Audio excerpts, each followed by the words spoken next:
Hello, 6th and 8th grade. First real health lesson today.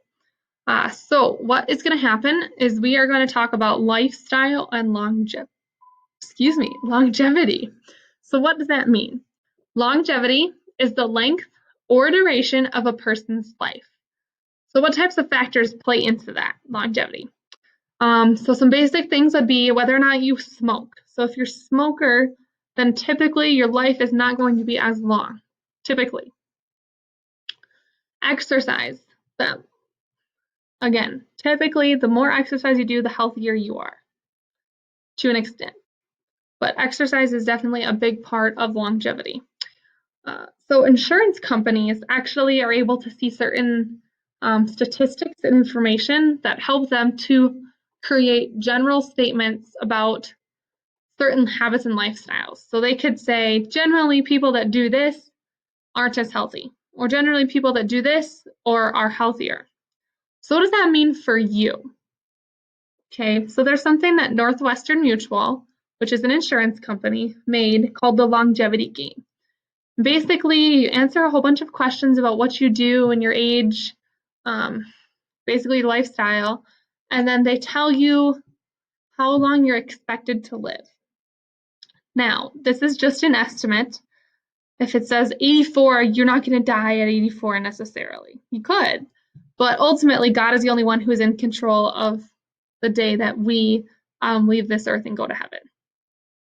So let's talk about some of the categories in this longevity game.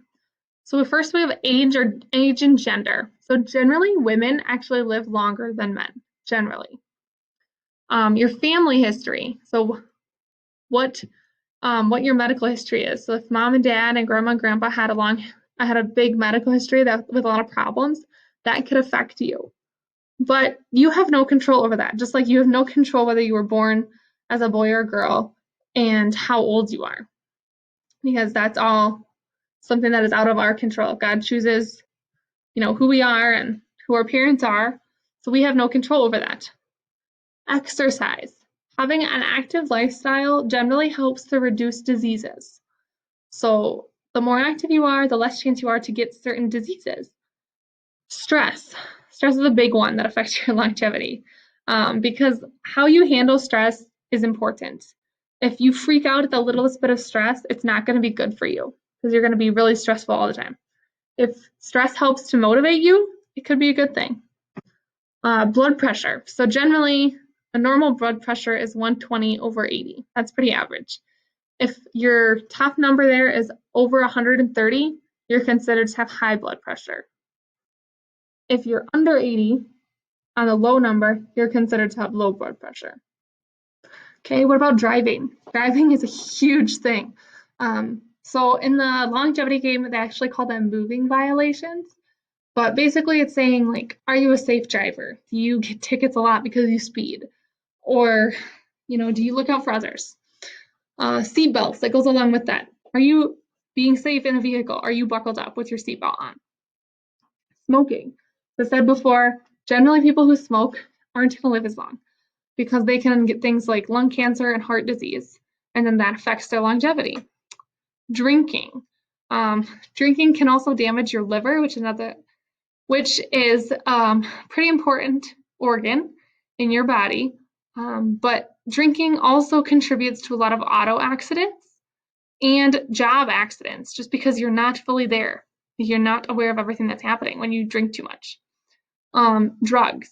So this is not saying your prescription medications as a doctor prescribed you, whether it's Tylenol or maybe something for something such as ADHD, or you have a medical condition that you need medication for.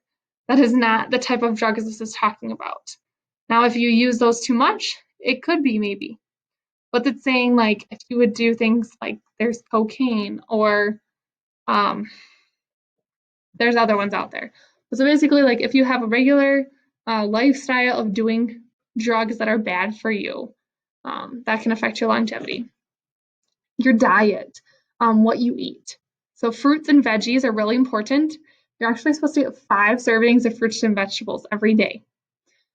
Now there's charts that tell you like what a banana is or what an apple is, and it all depends on the size of that banana or apple, but If you eat a cup of, I don't know, broccoli, that would be 1 serving usually of your fruits and veggies. So that means if you think about it, you have 3 meals a day. If you do, you have to have veggies 2 other times during the day as a snack. And then protein, which is generally we think of from meat. Protein can come from nuts, other things. And the last one is going to be weight. So are you overweight? Are you too heavy? Hopefully that's not a problem with you right now, but when you get older, maybe it is. Underweight can also be a problem. Being underweight isn't healthy either. You need to be a healthy weight.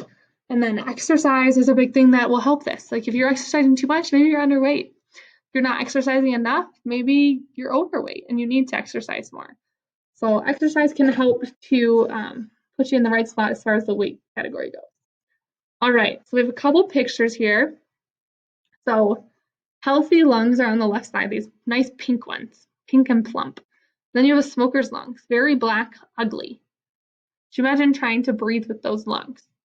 Okay, so you can see the difference in what smoke does to you. So then here's just a nice chart of fruits and veggies. I think it's mostly veggies, but that's okay. So just a few things that like a good diet can do for you. A balanced brain because of specific vitamins, helping sight, helping your energy, a good immune system. That's how you helps you from staying sick. Hydration is important. Healthy on the inside, it says. So lots of things that eating fruits and veggies can do for you. All right, so now we are going to actually go through the longevity game. So I'm going to do this for me as we talk through it, but I want you to do it for yourself. Okay, so you'll have to pay attention. Some of the things maybe you'll have to think about if you are like 20, if you're older. So I understand that not all of these are going to be super effective for you right now, but let's think that you're a 20-year-old person, okay? And we'll do that for this. And then I want you to answer honestly. At the end of this, I'm actually going to ask you to send me your age on Edmodo, so I know what your end age is, okay? So for the beginning age, everyone starts at 73 years old, okay? So if you're a boy, you're not going to add anything to that 73 for this one. I'm not a boy, so I'm going to add 7. So I move up to 80. Okay? So if you need to get a piece of paper to write this down with you, go right ahead. Please do. And I'm actually going to get a piece of paper too. Okay, so because now I'm at 80. I'm going to go through this for me. So make sure you're doing it for you. Next question is going to be about your family history. So it says family history influences longevity, but we have no control over it. But knowing the medical history of your family is kind of important, especially once they're not longer with you. My grandparents are all gone except for one. So I need to know what type of medical history they had so that I can keep an eye out for things for myself. So my parents aren't quite 70 yet, but I do have cardiovascular problems in my family before age 55, okay? So I'm going to actually subtract 1. So maybe you only have to look at one of these and you know. And you can see here at the bottom, a lot of them will have if you don't know, just don't do anything. So family history unknown, add 0, okay? Exercise. So active lifestyle is good insurance, it says, against heart disease, which is a common cause of death. So if you make vigorous physical activity a regular part of your day, add 3 years. I'm kind of in the middle right now. I'm physically active, but I'm not going to say vigorous. So I'm going to say I walk at least 30 minutes 4 times a week. So I'm going to add 2. Okay? Vigorous physical activity is, for the most part, going to be you are spending more than 30 minutes doing something. Let's say playing basketball. You're playing basketball for 30 minutes a day, every day. Then you would add 3 years, okay? And I know that right now with not being able to do a whole lot, maybe your numbers are going to be different, and that's okay. We're just getting a feel for this. Okay, next is stress. Stress, it says, can help you be more productive or block you from achieving your potential. Knowing how to handle stress makes life more enjoyable. We're actually going to talk about stress a little later on in health, okay? But so if you use stress as a positive influence in your life, add 1. Give your share of ups and downs, add 0. Again, I'm kind of in the middle. I usually do get pushed by stress, like it helps motivate me. But for the most part, I'm kind of all over the place. So I'm not going to add anything. So I'm still at 81 right now. Blood pressure. This is probably one that you don't know, unless you for some reason have to check it. But that's okay. So it says at the top, if you do not know your blood pressure, add 0. I have it checked regularly enough, and I know that it's less than 140/90. So remember, 120/80 is pretty much average, but it's giving you up to that 140. Okay, so I'm going to add 3, because I know that mine is less than that. All right. Driving. Again, hopefully none of you are driving yet, because you're not old enough to. But it says the plain fact is that more than half of all auto fatalities occur close to home. About half of all auto accidents are alcohol related. So it says driving drunk is not only suicidal, it's murderous. Meaning when you get in that car, there's a chance you can kill yourself and other people. Okay, so it's not something we want to do. So it says drivers who have had no moving violations or accidents in the past 3 years, add 1. So you're all going to add 1 because I know that you haven't had any moving violations or accidents. Okay. Next, seatbelts. Says always buckle up. Responsible drivers drive defensively. It doesn't just go for the driver though. The passenger should be buckled up too. So I always wear my seatbelt. I'm going to add 1. Okay. Moving on. Smoking. More than 400,000 deaths per year are related to the effects of smoking. The risk of lung cancer and heart disease declines immediately when one quits smoking. So it's not in 5 years after you quit smoking. It's immediately. That's how bad smoking is for you. That as soon as you stop, your risk declines. Okay, so I haven't smoked, so I'm going to add 2. All right, moving on. Kind of already talked about drinking as far as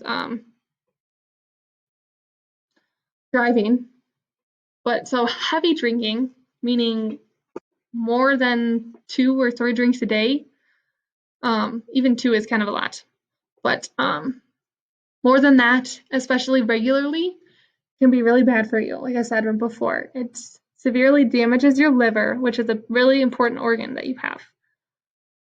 So I'm going to add 1. Hopefully you're all going to do the same. Drugs, same thing. See, look at how big this difference is. If you have used them, it's 8 that you lose. But if you've never used them, you gain 1. Okay, so that's how big of a deal it is. 8 years it could change. So it says, if you use hard drugs like cocaine or narcotics, it's time to evaluate your lifestyle, not your longevity, because it's so important to not do that, that it's telling you to evaluate your lifestyle. So what you're doing, evaluate using those drugs because it's that bad. So we're going to add 1. We're getting closer to the bottom here. Diet. All right, so I love fruits and veggies. Bananas, apples, peppers, pears, you name it, I love to eat it, okay? So I'm going to say I eat 5 or more servings of fruits and veggies a day. So I'm going to add 3. I think this next one is our last question. So it says avoid being overweight by eating right and exercising regularly. Refer to the weight chart below to determine how close you are to your suggested weight. So I don't know how tall you are. I don't know how much you weigh. I don't need to know that. But so if you fit in here, make sure you're checking men and women. So if you fit in, then go ahead and use it. If not, we're just going to not add anything. Okay? So I'm going to find me. I'm going to add. So I have my final number. So hopefully you got yours too. So it says your final age, and it says this is your estimated longevity according to the lifestyle factors you have indicated in the game. Think about what changes you could make to increase your longevity. Okay, so that's it for that. Like I said, I would love for you to send me your final age from this. Again, I know that it's even more an estimate for you because you're under 25, and a lot of these things maybe don't apply to you yet, but that's okay. Like I said, it's just a good estimate. It's a ballpark number. So make sure you send that to me, and then check out the quiz, which is really a worksheet, on Edmodo. So we're just going to go back to the end of the PowerPoint here real quick. So assignment, send me your longevity final age, and then complete the how do I spend my time quiz on Edmodo. I think there's like 6 questions on there, just asking you what you do with your time. It's going to be a 24-hour thing, so it's going to ask how long do you spend at school? How long do you spend on homework? So list it in hours or minutes if it's under an hour. But that's it for health today. Now, don't forget to do this, but it is not due till next week, Friday. So that's going to be what day of the week is that? That is going to be the 18th. Okay, so this isn't due till September 18th. You have a whole week to get it done. But it would be better if you got it done before that, especially so you don't forget. Okay? As always with everything, let me know if you have questions or are confused about something. Have a great weekend, everyone.